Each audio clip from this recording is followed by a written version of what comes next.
Hey, toi aussi t'as envie de créer des visual novels mais tu sais absolument pas par où commencer? Eh ben avant de commencer, va falloir installer quelques petits logiciels et je vais t'apprendre comment les installer justement. Ces deux logiciels sont totalement gratuits donc pas d'inquiétude là-dessus. T'auras pas dépensé le moindre sou pour ça. Et puis franchement, le logiciel peut faire des trucs de fou. Je sais pas si tu connais Doki Doki Literature Club, mais dis-toi que ce jeu a été créé avec le logiciel dont je vais te parler. Aujourd'hui, je vais t'apprendre comment installer Atom mais également Ren'Py. En fait, pour expliquer un petit peu, Atom ça va être le support sur lequel tu vas écrire. Quoi, t'as vraiment cru que t'allais écrire sur Word? En fait, tu vas devoir écrire sur un logiciel qui peut supporter en fait différents langages. Et en l'occurrence, ici, c'est le langage du logiciel qu'on va utiliser qui s'appelle Ren'Py. Mais le premier truc à faire, avant même que tu télécharges ces deux trucs, c'est de créer en fait un fichier dans lequel tu vas mettre tes différents visual novels.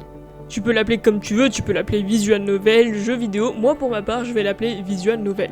Après ça, tu vas pouvoir aller sur internet et taper dans la barre de recherche Atom sans E pour pouvoir aller télécharger le logiciel qui va nous permettre de pouvoir écrire en fait. C'est pas très compliqué, vous allez sur la page officielle qui est atom.io et puis après on vous proposera la version qui correspondra en fait à l'appareil sur lequel vous êtes.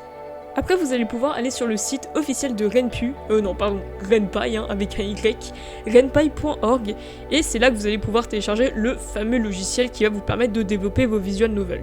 Normalement, dès la page d'accueil, on vous propose de pouvoir télécharger la version et si pour une raison ou une autre, vous pouvez pas trouver la version en fait à télécharger, vous pouvez aller dans la section Download en haut.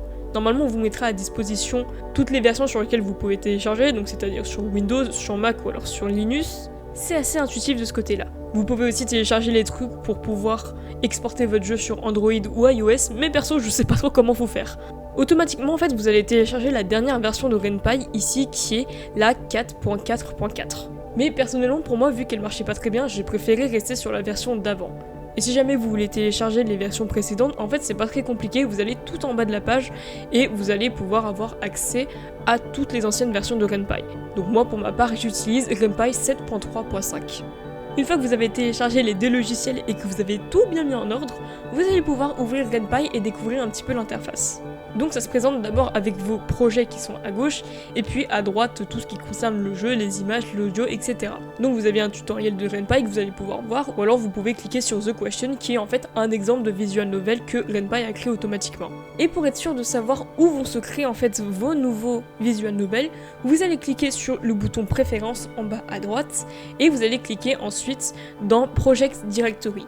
Et donc à ce moment-là, vous allez pouvoir sélectionner en fait votre fichier sur lequel vous allez enregistrer tous vos futurs jeux. Et puis, vous cliquez sur choisir et le fichier que vous avez sélectionné sera donc celui où seront répertoriés tous vos jeux. Ensuite, comment faire pour créer un nouveau projet? C'est très simple, c'est assez intuitif. Vous allez dans Create New Project et ensuite vous allez pouvoir rentrer encore une fois donc le nom de votre projet, comment vous allez l'appeler. Pour ma part, je vais l'appeler jeu de la vidéo. Oui, j'ai mis un X alors qu'il ne devrait pas y en avoir. Et alors? Vous allez ensuite choisir votre format. Personnellement, je prends en fait le format qui est le plus grand possible. Donc ici 1920 par 1080p, le format qui est la plupart du temps utilisé par les ordi. Vous cliquez sur continuer et vous allez pouvoir sélectionner donc la couleur en fait de votre interface. Vous pouvez choisir une interface sombre avec plusieurs types de couleurs, ça peut être vert, ça peut être jaune, ça peut être rouge ici, ou alors choisir au contraire quelque chose de clair, toujours avec ces mêmes couleurs. Et donc votre projet va se créer.